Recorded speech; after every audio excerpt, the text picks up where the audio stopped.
क्या आपको कभी लंग में इन्फेक्शन हुआ है?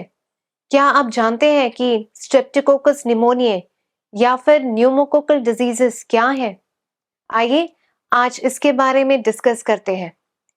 सो pneumococcal diseases is caused by bacterial infection, जिसको कि हम स्ट्रेप्टोकोकस निमोनिया कहते हैं।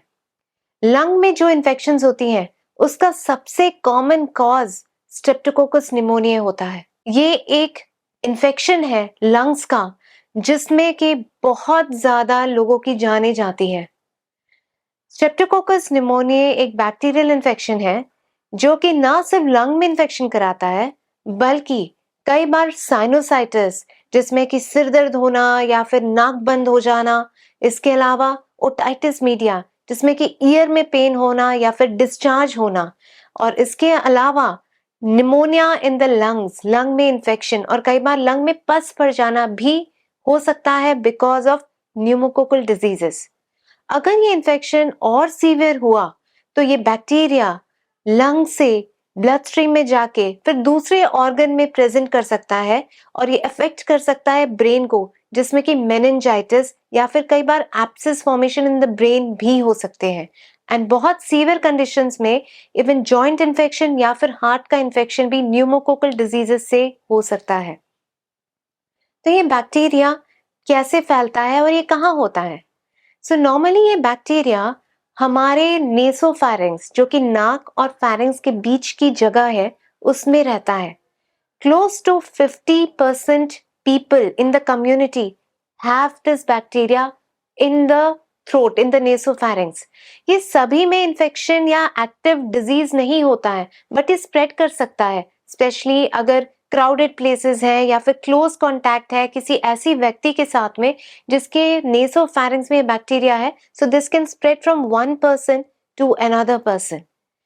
हर पेशेंट में सिम्टम्स नहीं होते, बट अगर आपकी इम्यूनिटी कम है, जैसे कि अगर कोई एल्डरली पेशेंट है, एज यूजुअली बियॉन्ड 50 इयर्स या फिर और एल्डरली पेशेंट्स में, इसके अलावा अगर डायबिटीज है या फिर हार्ट की बीमारी है, लंग की प्रॉब्लम है या फिर क्रॉनिक लिवर डिजीज या फिर किडनी डिजीज, इसके अलावा air pollution, allergies, cigarette smoking, alcohol consumption या फिर अगर किसी को पहले वायरल इन्फेक्शन हुआ है तब भी इस इन्फेक्शन से लंग का इन्फेक्शन या फिर साइनोसाइटिस या फिर मेनिंजाइटिस हो सकता है। और मेनिंजाइटिस एक बहुत ही सीवियर लाइफ थ्रेटनिंग इन्फेक्शन है। स्ट्रेप्टोकोकस निमोनिया से अगर लंग का इन्फेक्शन होता है so it is not only limited to the lungs, ये अफेक्ट करता है दूसरे ऑर्गन्स को भी, स्पेशली हार्ट को। So complications like heart attacks, heart failures, as well as arrhythmias हो सकते हैं because of this infection. So this is not just infection of the lungs, but ये affect करता है पूरी ही body को। इस इन्फेक्शन को या बैक्टीरिया को डायग्नोस करना मुश्किल होता है क्योंकि अगर किसी ने फीवर आते ही एंटीबायोटिक्स ले ली तो फिर ये बैक्टीरिया यूजुअली ग्रो नहीं कर पाता है, और इसीलिए जल्दी से जल्दी अप्रोप्रिएट टेस्ट कराना, अगर बलगम निकल रहा है तो उसकी जांच कराना विद प्रॉपर कल्चर्स, या फिर अब हमारे पास एडवांस टेक्निक्स हैं, PCR assays, bio multiplex PCR, जिसमें कि ये स्ट्रेप्टोकोकस निमोनिया या फिर कल्चर्स में स्ट्रेप्टोकोकस निमोनिया आइसोलेट या डिटेक्ट हो सकता है। इसका ट्रीटमेंट एंटीबायोटिक्स से होता है और ये एंटीबायोटिक्स कई बार ज्यादातर हमको आईवी एंटीबायोटिक्स देनी पड़ती हैं। And because of the antimicrobial resistance it is becoming a little more difficult to treat, specially अगर ब्रेन का इन्फेक्शन है तो हमें कई बार कॉम्बिनेशन थेरेपी या 2 दवाइयां देनी पड़ती हैं। इससे हम प्रिवेंट हो सकते हैं। अब हमारे पास इफेक्टिव वैक्सीनेशन है।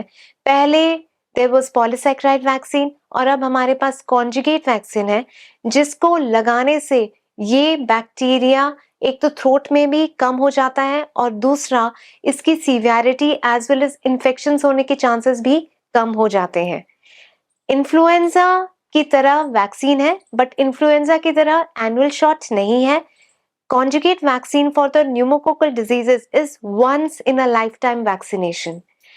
इस बैक्टीरिया से डेफिनेटली बचा जा सकता है। आई होप आपको ये इंफॉर्मेशन पसंद आई होगी और इस वीडियो को आप ज़्यादा से ज़्यादा लोगों के साथ शेयर करें ताकि इस इन्फेक्शन के बारे में अवेयरनेस बढ़ाई जा सके और हम इन्फेक्शंस को प्रिवेंट कर सकें। Thank you so much.